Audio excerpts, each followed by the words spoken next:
जय हिंद. मी doctor Avinash Shinde. Straight drive चॅनलमध्ये आपलं सहर्ष स्वागत आहे. मित्रांनो, निवडणुका झालेल्या आहेत तरी शिमग्यानंतरचं कवित्व कमी येण्याची काही चिन्ह दिसत नाहीये. किरीट सोमय्या यांनी परवा दिवशी एक स्टेटमेंट दिलं आणि मला हसावं की रडावं त्यांच्या स्टेटमेंटवरती काही कळेना. किरीट सोमय्यांनी हे स्टेटमेंट दिलं की आमचे भाजपचे उमेदवार जे आहेत तर ते व्होट जिहादमुळे हरलेले आहेत. आता हा व्होट जिहाद म्हणजे काय, तर सलमान खुर्शीद यांच्या पुतणीनं मला वाटतंय किंवा मुलीनं तिनं हा व्होट जिहाद नावाची जी संकल्पना आहे तर ती प्रथमच अस्तित्वात आणली आणि प्रथम त्याचा उच्चार केला. व्होट जिहाद म्हणजे काय, मुसलमानांनी एकजूट होऊन एखाद्या पार्टीचे उमेदवार पाडण्यासाठी दुसऱ्या पार्टीला दिलेलं समर्थन म्हणजे व्होट जिहाद. तर सरळ सांगायचं म्हणजे मुसलमानांचं जे व्होट आहे तर ते भाजपच्या उमेदवाराच्या विरोधात जो कोणी उमेदवार स्ट्रॉंग असेल तर त्याच्या बाजूने केलं जातं. याला आता ते नवीन संकल्पना नाव दिलेलं आहे ते म्हणजे व्होट जिहाद. तर किरीट सोमय्या यांचं असं म्हणणं आहे की व्होट जिहादमुळे आमचे उमेदवार हरलेले आहेत. त्यांनी संजय दिना पाटलांचं उदाहरण दिलेलं आहे. संजय दिना पाटील यांना मानखुर्द मतदारसंघातून जो मुस्लिम बहुल मतदारसंघ आहे तर तिथून कसं जास्त मताधिक्य मिळालं आणि आमच्या उमेदवाराचा कसा पराभव झाला याचं विश्लेषण किरीट सोमय्या यांनी केलेलं आहे. किरीट सोमय्या यांचं विधान हे हास्यास्पद आहे. ज्या मुसलमान समाजाच्या विरोधात तुम्ही ओरडता तो मुसलमान समाज पहिल्यांदा तुमचा होता का? त्या मुसलमान समाजानं आतापर्यंत तुम्हाला कधी मतदान केलं होतं का? मुसलमान समाजामुळे आपला पराभव झाला असं ज्या वेळेला तुम्ही म्हणता त्यावेळेला मुळात हा जो मतदार आहे मुस्लिम मतदार तो तुमच्या बाजूने होता का याचा ओहापोह व्हायला पाहिजे. मी वारंवार सांगत आलेलो माझ्या मागच्या व्हिडिओमध्ये देखील माझे विचार मी मांडलेले आहेत. 2014 साली फक्त 4% मुसलमानांनी नरेंद्र मोदी यांच्या भाजप सरकारला समर्थन दिलं होतं, म्हणजे मत दिलं होतं. 2019 साली त्याच्यामध्ये दुपटीनं वाढ झाली. फक्त 9% मुसलमान समाजानं नरेंद्र मोदी यांना समर्थन दिलेलं होतं. आणि आता 2024 ची टक्केवारी अजून माझ्या हातात आलेली नाहीये, परंतु ती खचितच 6% आतच असलेली असणार आहे. जो समाज तुमचा नाही त्या समाजानं तुम्हाला जर मतदान केलं नाही तर तुम्ही कसं काय बरं म्हणू शकता की त्यांच्यामुळे आम्ही पडलो म्हणून? हे मुळात विधानच हास्यास्पद आहे. किरीट सोमय्या यांनी हे नैराश्यपोटी विधान केलेलं असावं अथवा त्यांचा थोडासा अभ्यास कमी पडलेला असावा असं या निमित्तानं म्हणता येईल. आतापर्यंत मुसलमान समाजानं विशेष करून 1989 नंतर 6 डिसेंबरला 1992ला बाबरी मशीद पाडली गेली. त्याच्यानंतर सदोदित मुसलमान समाज हा भाजपला हरवण्यासाठी मतदान करत आलेला आहे. उत्तर प्रदेशमध्ये मुसलमान समाज हा समाजवादी पार्टीचा समर्थक असतो. तोच मुसलमान समाज ज्या वेळेला मुंबईमध्ये येतो त्यावेळेला तो काँग्रेसचा समर्थक बनतो. आणि आत्ताच्या कालावधीमध्ये तोच मुसलमान समाज हा उद्धव बाळासाहेब ठाकरे यांच्या शिवसेनेला समर्थन देताना दिसतो. कारण शिवसेना उद्धव बाळासाहेब ठाकरे यांचे उमेदवार भाजपला पाडणार आहेत याची गॅरंटी त्याला असते. आता एक मजेशीर उदाहरण मी तुम्हाला देतो. आसाममध्ये धुबरी म्हणा, कोक्राझार म्हणा, हे जे मतदारसंघ आहेत तर हे मुस्लिम बहुल मतदारसंघ समजले जातात. धुबरी, कोक्राझार आणि बारपेटा या मतदारसंघामध्ये मुसलमानांची संख्या जी आहे तर ती लक्षणीय आहे. आणि त्या भागामध्ये मुसलमान हे ठरवत असतात की कुणाला जिंकून आणायचं, कुणाला पाडायचं, कारण त्यांची तिथं संख्याच प्रचंड मुळत झालेली आहे. धुबरी मतदारसंघात all India United democratic front AIUDF चे बदरुद्दीन अजमल हे निवडणूक लढवत असतात. बदरुद्दीन अजमल यांचा अनुभव त्या क्षेत्रातला फार चांगला आहे आणि मुस्लिम समाजावरती त्यांची फार मोठी पकड आहे. बांगलादेशी घुसखोरांच्या विरोधात काही कारवाई करायची म्हटली की सर्वप्रथम बदरुद्दीन अजमल यांचा पहिल्यांदा विरोध असतो. त्यामुळे त्यांना घुसखोरांचं देखील तितकंच मोठं समर्थ आहे. परंतु या निवडणुकीत काय झालं, या निवडणुकीमध्ये मुसलमान समाजानं बदरुद्दीन अजमल यांना लाखोंच्या फरकानं धूळ चारलेली आहे. मग तिथं कुणाचा उमेदवार निवडून आला? भाजपचा उमेदवार निवडून आला का? नाही, तिथं काँग्रेसचा उमेदवार निवडून आला. या उदाहरणावरून असं दिसतंय की ज्यांनी मुसलमान समाजासाठी एक दशकभर खस्ता खाल्ल्या, बांगलादेशी घुसखोरांना अधिकृतपणे कागदपत्र मिळावीत याच्यासाठी प्रयत्न केले, बांगलादेशी घुसखोरांच्यासाठी, पाकिस्तानी घुसखोरांच्यासाठी आपल्या शिरावरती एक कफन बांधून घेतलं आणि त्यांच्यासाठी एवढं कार्य केलं, त्या मुसलमान समाजानं त्यांना वाळीत टाकलं आणि अक्षरशः लाखोंच्या मताधिक्यानं त्यांना पाडलं. का पाडलं? कारण मुसलमान समाजाला या निवडणुकीमध्ये भाजपला कुठल्याही परिस्थितीत पराभूत करायचं होतं आणि त्यांनी काँग्रेसचा पर्याय निवडला. या निवडणुकीमध्ये जर भाजपच्या उमेदवारांचा पराभव करायचा असेल, नरेंद्र मोदी यांना पाय उतार करायचा असेल, तर AIUDF ला मतदान करून चालणार नाही, आपल्याला काँग्रेसलाच मतदान करायला लागणार, ही मुसलमानांनी भूमिका घेतली आणि त्याच्यामध्ये ते यशस्वी झाले. तर किरीट सोमय्यांचं जे विधान आहे ते मुळातच हास्यास्पद आहे. जे तुमचे नाहीत, परत परत मी सांगतोय, जे तुमचे नाहीत, जे तुम्हाला मतदान कधी करत नव्हते, त्यांनी तुमच्या विरोधात भूमिका घेतली, याच्यात नवल ते काय? मालेगाव विधानसभा मतदारसंघाचं जे उदाहरण आहे तर ते सर्वश्रुत आहे मित्रांनो.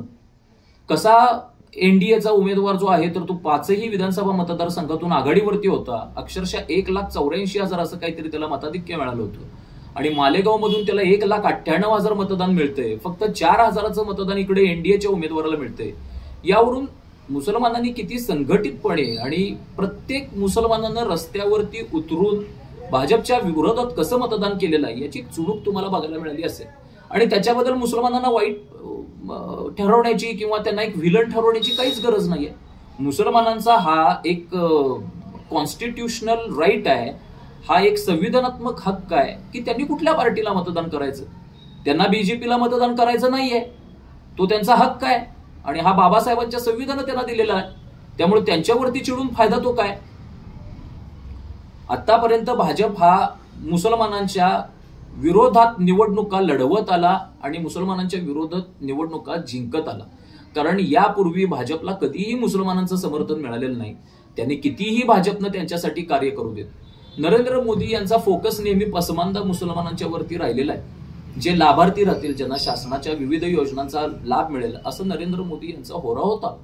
परंतु तो होरा 2019च्या पण निवडणुकीमध्ये चुकीचा ठरलेला आहे आणि 2024च्या पण निवडणुकीमध्ये चुकीचा ठरलाय.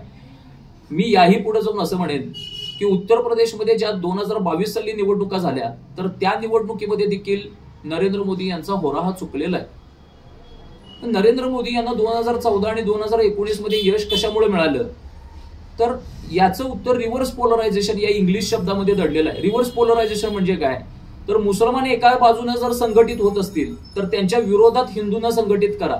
That is called reverse polarisation. Hindu आपली जात विसरून, आपले भेद विसरून, आपले पंथ विसरून जर हिंदू म्हणून जर मतदान करायला लावतील, आणि हीच भूमिका बाळासाहेब ठाकरे हिंदू हृदय सम्राट यांनी मांडलेली होती की हिंदूंना तुम्ही हिंदू म्हणून मतदान करायला शिकवा. प्रमोद महाजनांचा त्याला विरोध होता. प्रमोद महाजन म्हणाले होते की हिंदू हा हिंदू म्हणून कधीही मतदान करत नाही. बाळासाहेब म्हणाले होते मी हिंदूला हिंदू म्हणूनच मतदान करायला लावणार.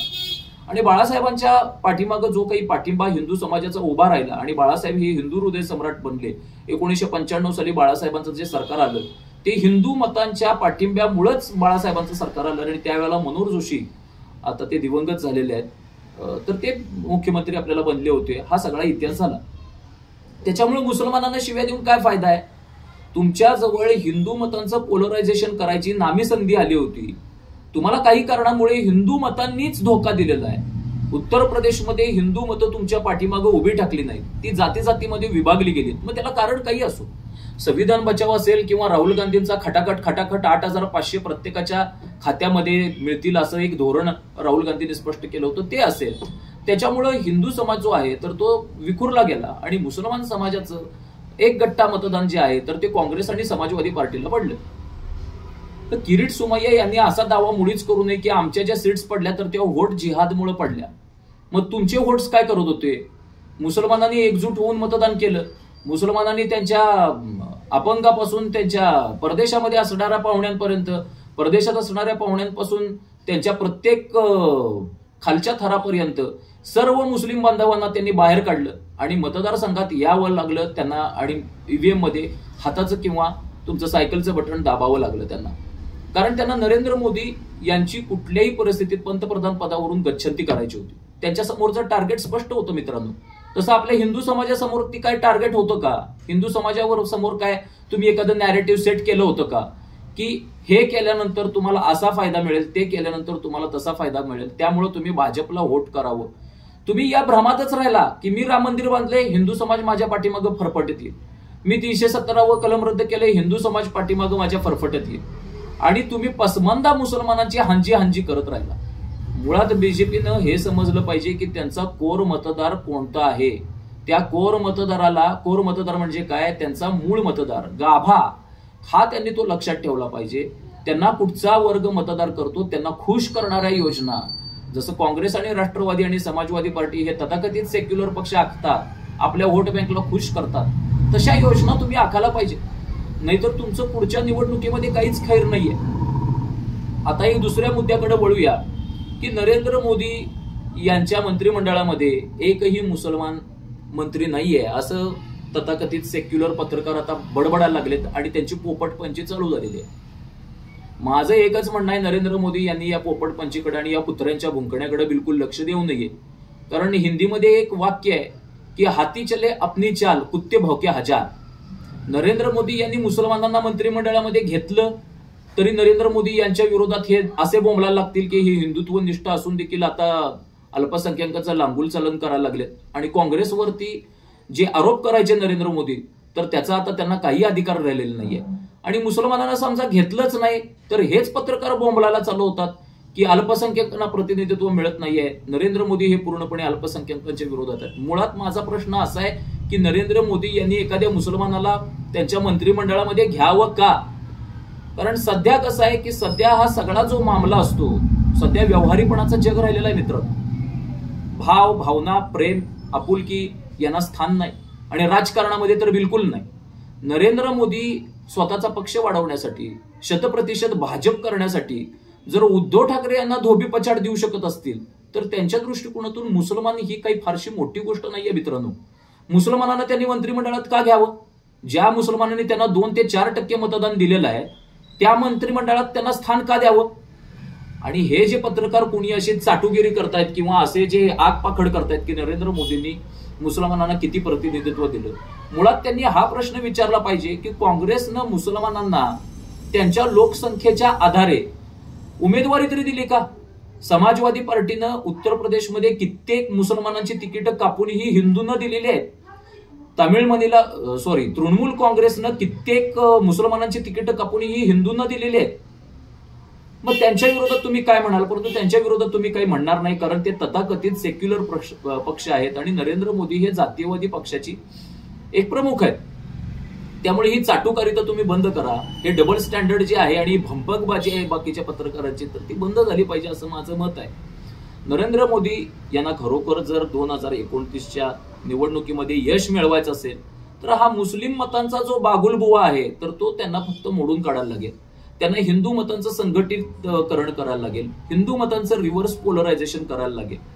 आणि तमाम हिंदुत्ववाद्यांनी देखील आणि किरट सोमय्या सारख्या नेत्यांनी देखील मुस्लिम मतं, व्होट जिहाद असं करून त्यांना मोठेपण देण्यापेक्षा आणि त्यांना मोठं करण्यापेक्षा तुमचा स्वतःचा हिंदू जो मतदाता आहे, तुमची स्वतःची जी हिंदू मतपेढी आहे ती कशी भक्कम होईल या दृष्टिकोनातून प्रयत्न करणं गरजेचं आहे मित्रांनो. एवढं बोलून मी आपली रजा घेतो. जय हिंद, जय महाराष्ट्र.